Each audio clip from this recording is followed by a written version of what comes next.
Tervetuloa Sipan jatkopajalle. Tällä kertaa jatketaan meikä talvi E39 laittoon ja tämä nyt ei totta kai ole talvi E39, mutta tämä on perää siitä tuon edellisen jakson lopuksi meikä tämän tempasi pihalle. Mulla näköjään kamerasta loppu akku, niin siitä ei tullut mitään videota, mutta tämä irrottaminen ei kovin ihmeellistä ollut. Kartanihan mulla oli valmiiksi irti jo siellä ja sitten vetaarit irti ja 3 pulttia ja tämä tippuu syliin tämä vehe siinä vaiheessa. Niin tosiaan tämä tempasi irti ja sen takia, että tämä olisi tarkoitus muuttaa lukkoperäksi, kun ei ole mikään sen tympiempää kuin jättämässä takapotkupemarilla, mikä jää aina joka liikennevalloihin talvella sutimaan yhdellä renkaalla. Niin kuin se, mikä mulla nyt oli viime talvena käytössä, tai 2 edellisessä viime talvena se 520 ajossa, niin se oli aina kun liikennevallosta lähti, niin suttiin vaan yhdellä renkaalla se vehe sieltä. Ja ei mikään sen tympiempää, niin taas tarkoitus muuttaa lukkoperäksi, ja mikä varmaan aika monia kiinnostaakin, että miten se tapahtuu. Ja sen verran mä olen tutkinut, että se onnistus varmaan suurin piirtein, ei ehkä ihan bolto on, mutta suurin piirtein helposti onnistus sillä, että pistää sen vanhaan Typ 188 lukkoyksikö tänne sisälle, mutta tämähän tosiaan ei ole normi Typ 188, vaan tämä on Typ 188K, ja tämä on vähän eri mallinen mitä semmoinen perinteinen vanhempi 188 perää, ja sen takia se ei ihan suoraan, mutta mitä mä vertailin, niin se on laakerit on samalla kohdilla. Laakerit ei ole samanlaisia, mutta niin laakeritten paikat ja kaikki on samankokoisia mitattaisiin, että saattaisi ehkä jonkun spacerin pistää tälle lautuspyörälle, mutta muuta se niin menisi aika lailla paikalleen, kun vaihtaa tämmöisen laakerit. Mutta se, että ne lukkoyksikkö laakalla nykyään niin pirun kalliita, se on joku about 600 € perää tai lukkoyksikkö hommata, niin se on pikkusen arvokas tommoseen autoon, mistä mä maksan jo vähemmän mitä se lukkoyksikkö maksaa, niin mutta tosiaan se on niin arvokasta, että ei tehdä semmoista tällä kertaa, vaan tuollaisen Racing Diffsin muutossatsin, millä tämmöisen avoimen perän pystyy muuttamaan lukolliseksi. Ja tämä on aika tämmöinen pienempi paketti, mitä mä ajattelin. Täällä on ohjeet ja tarrat ja pari tämmöistä palikkaa tällä sisällä, eli mä käsittääkseni pistetään nämä jouset tänne näin ja oi. Tähän malliin näin ja tämä pitäisi tonne normaali avoimen perään sisään pistää ja täällä on tämmöiset pienet kitkalevyt täällä paikallaan ja sitten tässä on mukaan ramppikulmatkin sun muuta, eli silloin kun tämä pyörii, niin nämä tästä ei taisi pullistua ja painaa näitä kitkalevyjä ja muuta paikalleen. Niin tämmönen pikkuinen setsi on, mutta tämä näyttäisi kuvassa ainakin huomattavasti isommalta mitä tämä livenä. Tämä on oikeesti melko säälittäen pieni tämä palikat, että saa nähdä miten tämä pelaa.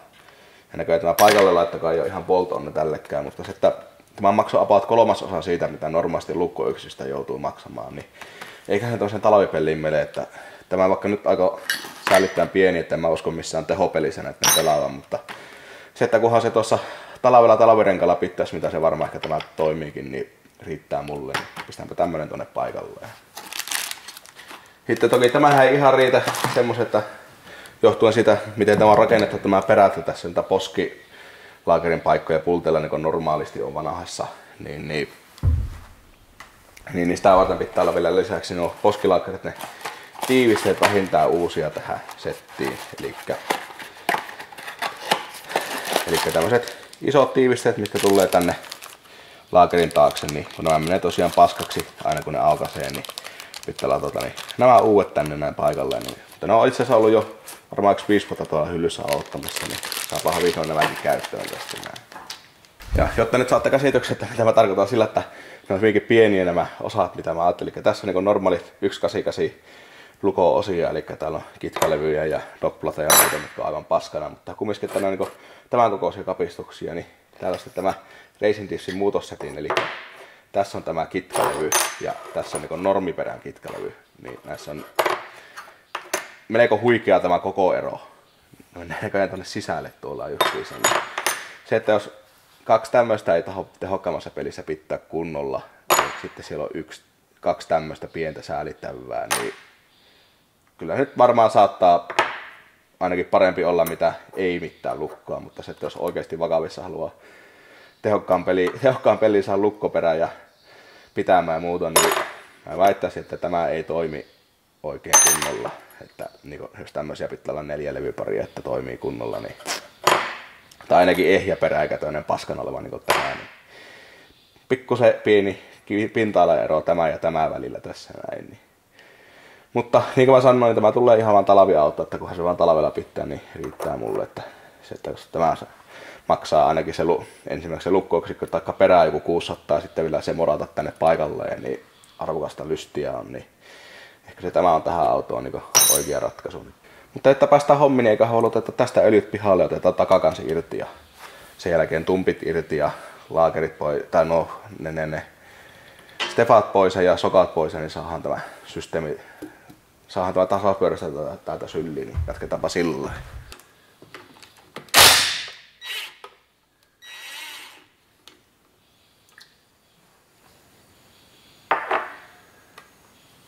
Öljyt on ainakin oikein hyvä näköistä. Se on nyt satana mustat, mutta tai siis tummunut, mutta ei ainakaan metallihilettä näy seassa ollenkaan. Se on yleensä kun se on aina oikein hyvä merkki. Pikku korjaus tähän väliin. Eli joo, öljyt oli kyllä puhtaat, mutta varmaan ihan vaan sen vuoksi, kun auto oli seissyt monta vuotta paikallaan. Oikeasti perä oli aivan täynnä metallimuhjua joka paikasta, kuten esim. Tässäkin näkyy, kun metallihilettä tulee pöydälle laakeria putsatessa.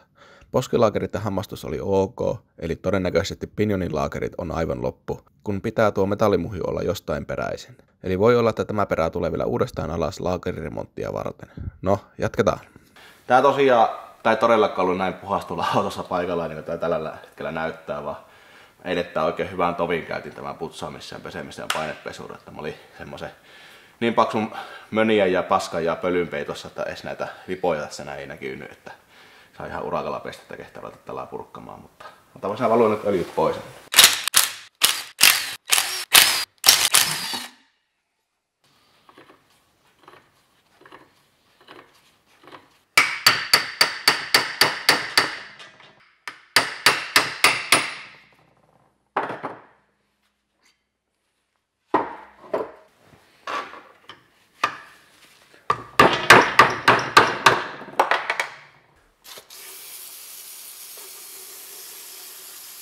Sitten tämä tympiä vaihe, eli näiden sokkien irrottaminen, kun tässä tosiaan jo tämä pulttikehä, tää tulee kiinni, niin tässä tämä sokka tätä irti. Ja tässä oli musta kyllä semmoinen, että koska tässä tämä pulttikehä pistää simmejä alle, niin tämä simmaus tapahtuu näillä sokilla, mikä tässä on. Että nämä on eri paksuja, että näitä kannata hukata, että kumpi menee kummallakin puolella. Eli tuolla itse asiassa tää näkyväkin, mä tiedän, että se kamerasta lukee, että 3,88 täällä näin, eli se on tämä simmin kautta sokan paksuus.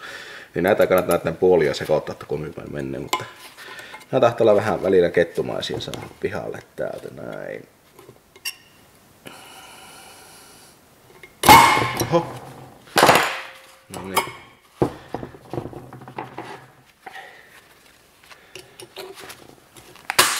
Voin sanoa, että ei ole ikinä lähtenyt nuo helposti irti, vaan kai se harjoitus tekee mestaria.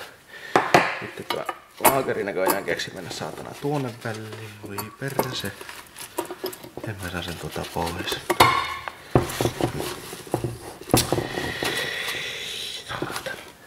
Oho, jokka.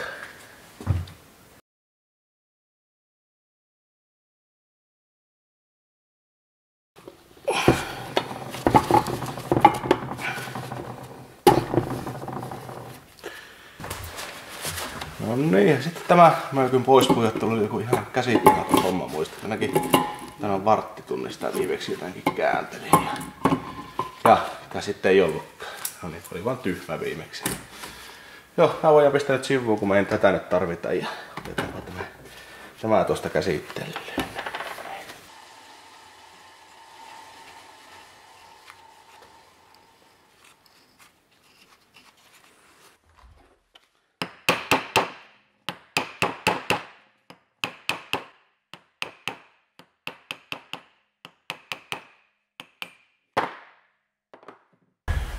Sitten tuo ohje käskee mittaamaan näiden kahden rattaan väliin. Tässä on aika tarkkaan 26, 20, 27 milliä. Se pitäisi saada 20, ei kun pitää 32 milliseksi, eli 2,5 milliä pitää per puoli ottaa pois noista rattaista. No, tähän pitää ensimmäisen purkaa.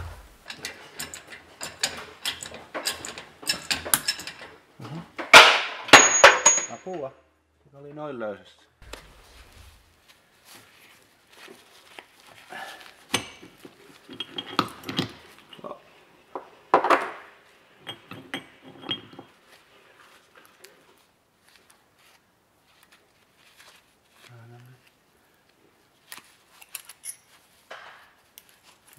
Jaagerin tapausetkin täällä.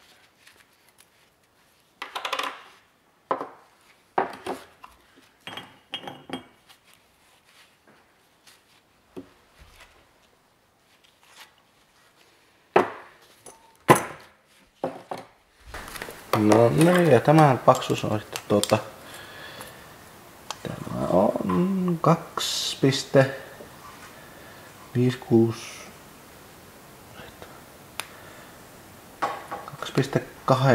tarkalleen, 28 milliä.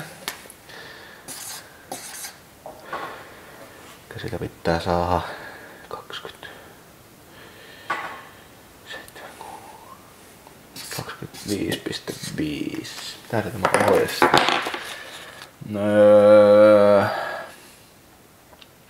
Grind the manger so that the distance is 32. The best way to do this using surface grinder. Okay.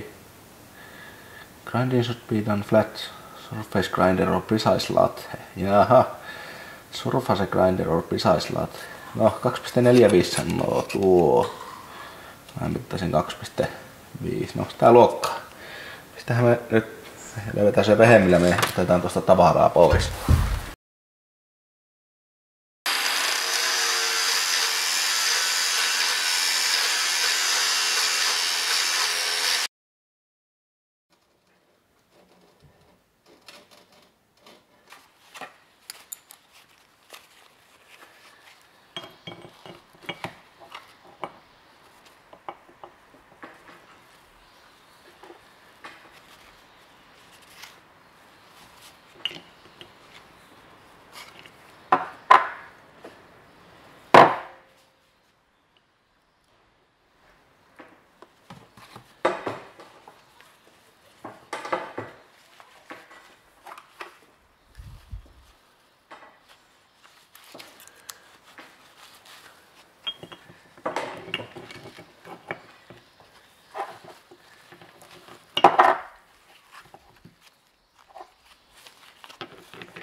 Edellisen kikkaan. No.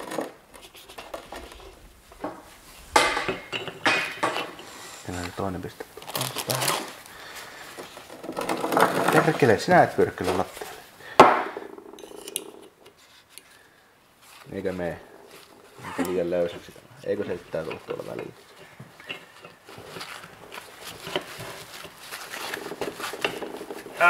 Nytkö se ampuu vauhtia? Selkä pitää, mutta se piti olla oikein kokoinen.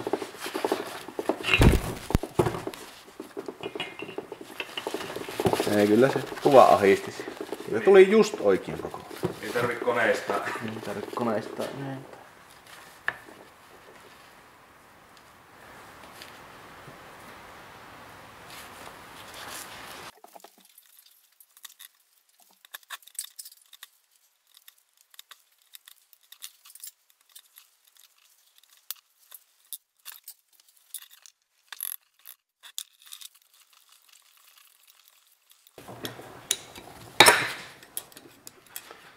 Siinä se oli se sun pammaus.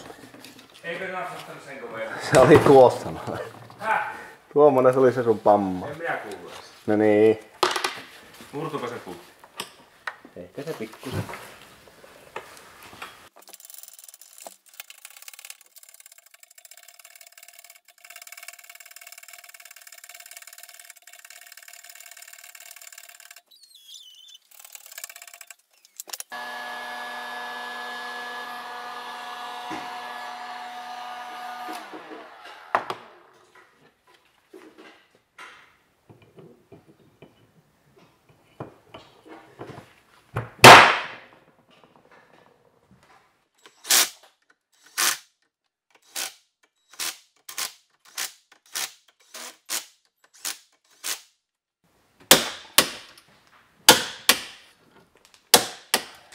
Miten mä pistin tämän?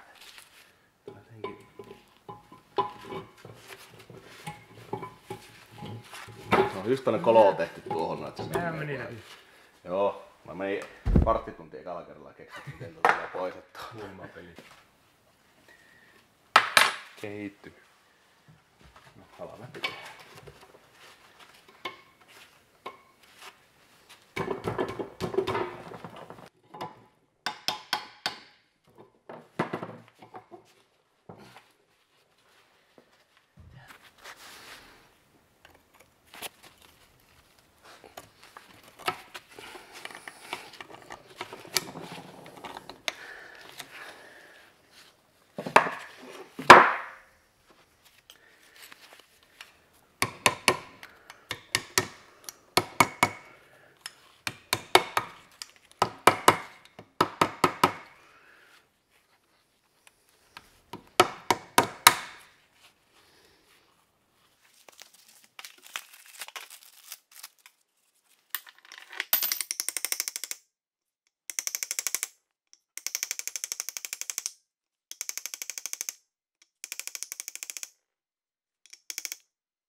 Viimeisenä hommana oli ottaa vielä vähän tumppien päästä pois, mutta en ollut näköjään kuvannut sitä. No, tuossa ohjeessa kumminkin lukee mitä tehdä.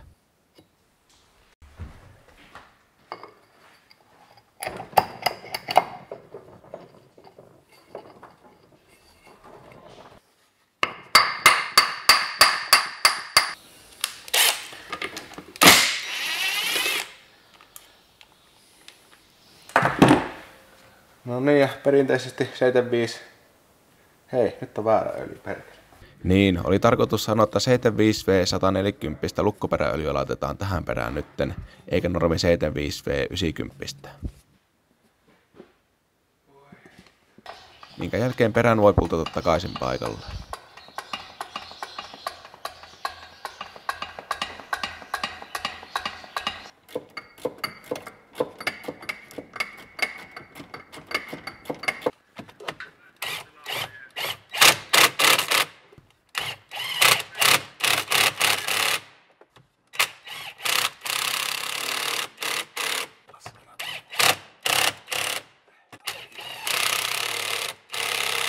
Ja tadaa, meillä on lukkoperä E39. Vielä kardaani ja pakoputki paikalleen autoon ja se alkaisi olla katsastus valmis.